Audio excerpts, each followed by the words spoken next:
Halo, Assalamualaikum. Kami dari kelompok Tata Bahasa Kasus yang beranggotakan saya sendiri, Muhammad Saifur Rahman, Anik Maisaroh, Nida Fahrunisa, Fitri Susanti, dan yang terakhir Anna Yubilia Devi Srihar Santi.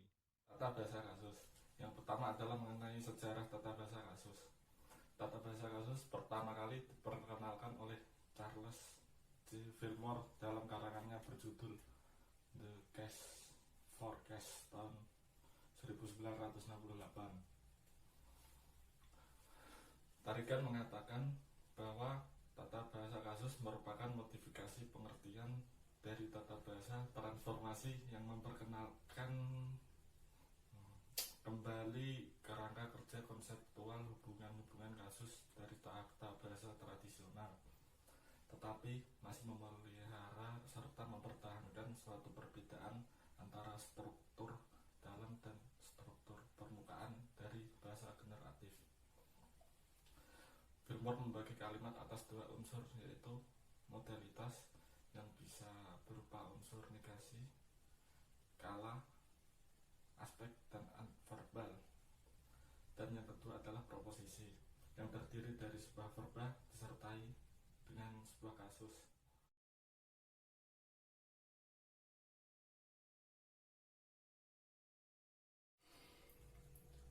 Yang dimaksud kasus dalam teori ini adalah hubungan verba dengan nomina. Verba sama dengan predikat, sedangkan nomina sama dengan argumen. Argumen dalam teori ini diberi label kasus. Misalnya, dalam kalimat bahasa Indonesia, Andi membuka pintu dengan kunci. Argumen Andi berkasus pelaku, argumen pintu berkasus tujuan, dan argumen kunci berkasus alat. Lihat bagian berikut ini.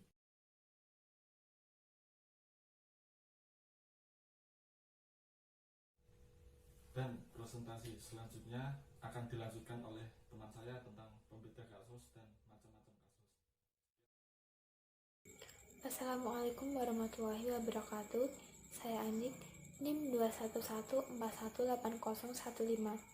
Pada kali ini, saya akan menjelaskan tentang pembedaan dan macam-macam kasus. 1.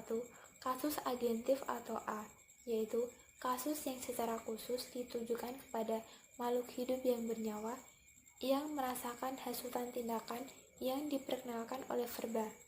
Contoh, Sandi memetik buah apel. Pada kalimat tersebut, Sandi merupakan pelaku sekaligus yang memprakarsai tindakan memetik buah apel. 2. Kasus experience atau P, yaitu kasus yang mengalami berbeda dengan kasus pelaku, meskipun verba yang ada di dalam predikat adalah verba yang sama. Contoh, Budi mendengar suara aneh. Kalimat tersebut merupakan kasus experience, karena Budi mempunyai kasus yang mengalami. Berbeda dengan Budi mendengar radio. Kalimat tersebut merupakan kasus agentif atau pelaku. 3. Kasus instrumen atau I, yaitu kasus yang menjadi alat atau instrumental yang berkekuatan tidak hidup, atau objek yang secara kausal terlibat di dalam tindakan yang peranannya diperkenalkan oleh verba. Contoh, Zafran memotong kertas menggunakan gunting. Gunting merupakan alat yang digunakan untuk memotong kertas dan membuat kertas menjadi terpotong. 4. Kasus objektif atau O, yaitu kasus yang secara semantis paling netral. Kasus dari segala sesuatu yang digambarkan oleh nomina yang peranannya di dalam tindakan diperkenalkan oleh interpretasi semantik verba itu sendiri. Contoh, David membaca buku. Pada kalimat tersebut, buku merupakan objek. 5. Kasus sumber atau S, yaitu kasus yang menjadi sumber atau penyebab proses terjadinya tindakan yang dinyatakan oleh verba. Contoh, gempa meruntuhkan gedung-gedung tinggi. Pada kalimat tersebut, gempa merupakan sumber atau penyebab runtuhnya gedung-gedung tinggi. Nama saya Nida Fahrunisa, NIM 21141818022. Di sini saya akan memaparkan materi mengenai macam-macam kasus yang terdapat pada aliran tata bahasa kasus, yang dikemukakan oleh Charles J. Fillmore. Penasaran dengan materinya? Yuk kita simak video paparan materi berikut ini. Seperti yang sudah kita ketahui sebelumnya, Charles J. Fillmore adalah salah seorang ahli bahasa Amerika. Beliau juga seorang profesor linguistik di University of California. Charles J. Fillmore merupakan salah seorang tokoh yang pertama kali mengemukakan aliran tata bahasa kasus dalam bukunya yang berjudul The Case for Case pada tahun 1968. Pada mulanya, Fillmore membedakan kasus-kasus dalam tata bahasa kasus menjadi 6 bagian kasus.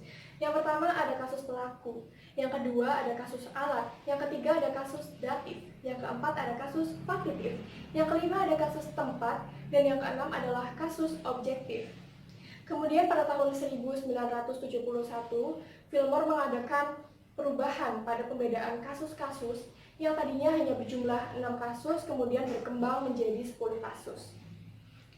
Di kasus yang baru, kasus lama seperti datif dan faktitif itu tidak dimunculkan lagi, tetapi diganti penamaannya menjadi kasus tujuan dan kasus yang mengalami atau kasus experience. 10 kasus yang dikemukakan oleh Charles J. Fillmore adalah: yang pertama ada kasus agentif, yang kedua ada kasus experience, yang ketiga ada kasus instrumen, yang keempat ada kasus objektif, yang kelima ada kasus sumber, yang keenam ada kasus tujuan, yang ketujuh ada kasus tempat, yang kedelapan ada kasus waktu, yang kesembilan ada kasus penyerta, dan yang terakhir adalah kasus benefaktif. Nah, untuk kasus yang pertama sampai kasus yang kelima sudah dijelaskan oleh rekan saya Anik Maisaroh pada video sebelumnya. Kini saya akan menjelaskan mengenai kasus tujuan, kasus tempat, kasus waktu, kasus penyerta, dan kasus benefaktif. Kasus tujuan. Kasus tujuan lebih diartikan sebagai arah dari suatu kegiatan yang dinyatakan oleh verba. Sebagai contohnya, yaitu Jack menulis surat kepada John. Ditandai dengan adanya partikel kepada untuk menyatakan tujuan. Kemudian, jika secara sederhana kalian bisa menyimpulkan atau merumuskan seperti ini. Ditujukan kepada siapa? Jack menulis surat. Jawabannya adalah ditujukan kepada John. Mudah sekali kan? Ada kasus lokatif.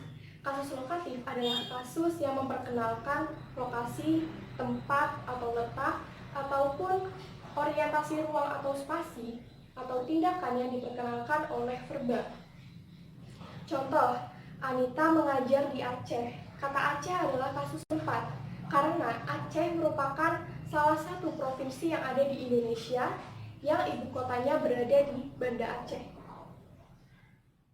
Yang kedelapan ada kasus waktu. Kasus waktu adalah waktu yang terpakai atau diduduki oleh suatu keadaan, proses, atau tindakan yang dinyatakan oleh verba. Sebagai contohnya dalam kalimat, Tuti datang kemarin. Kata kemarin merupakan salah satu kasus waktu. Kalian juga bisa menggunakan kasus waktu yang lain, seperti kata besok, lusa, sekarang, dan yang lainnya. Intinya, yang menyatakan waktu.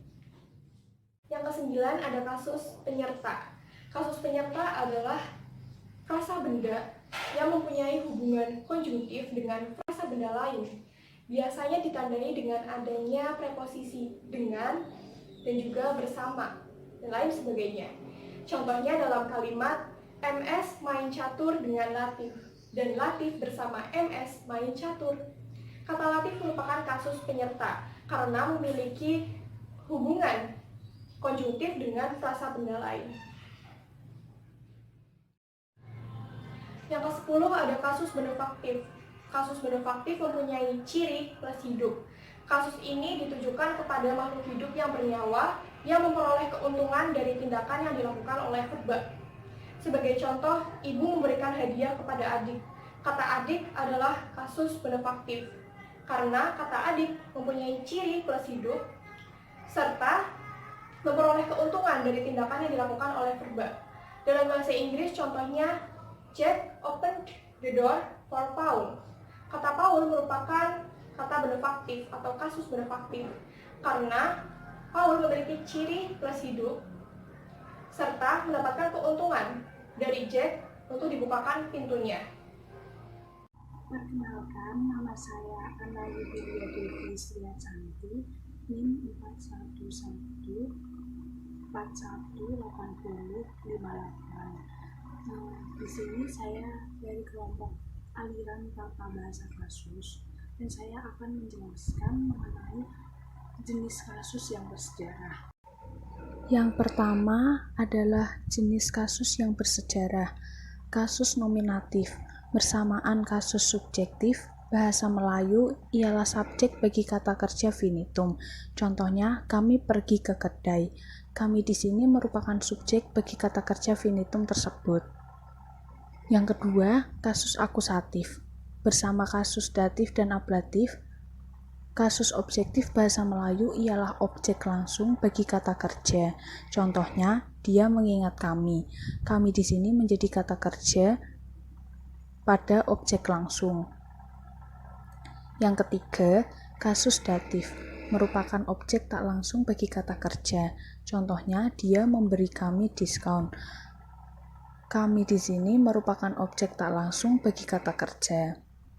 Yang keempat adalah kasus ablatif, merupakan pergerakan dari sesuatu. Contohnya, dia meninggalkan kami untuk berjumpa dengan dokter. Kami di sini menjadi penanda bagi kata sebelumnya, yaitu meninggalkan, yang merupakan sebuah pergerakan dari sesuatu. Nanti NIM 211418040 akan melanjutkan mengenai kasus yang bersejarah. Yang kelima itu ada kasus genetif. Kasus genetif sendiri merupakan pemilik kepada satu lagi kata lain. Nah, contohnya itu ada buku saya di mejanya. Yang keenam ada kasus vokatif yang merupakan penerima pesanan. Yang contohnya itu awak di sana tak apa. Kemudian yang ketujuh ada kasus lokatif yang merupakan penjelasan mengenai lokasi. Contohnya saya ada di Malaysia. Ada lagi contoh saya ada di Aceh. Jadi Aceh ini sebagai penjelasan lokasi. Selanjutnya yang terakhir ada kasus perantian. Kasus perantian sendiri di sini saya mendapatkan penjelasan yang merupakan objek yang digunakan untuk melakukan sesuatu. Contohnya ada kami bermain musik dengan piano, seperti itu. Cukup sekian penjelasan mengenai kasus yang bersejarah dari saya. Kurang dan lebihnya mohon maaf. Terima kasih.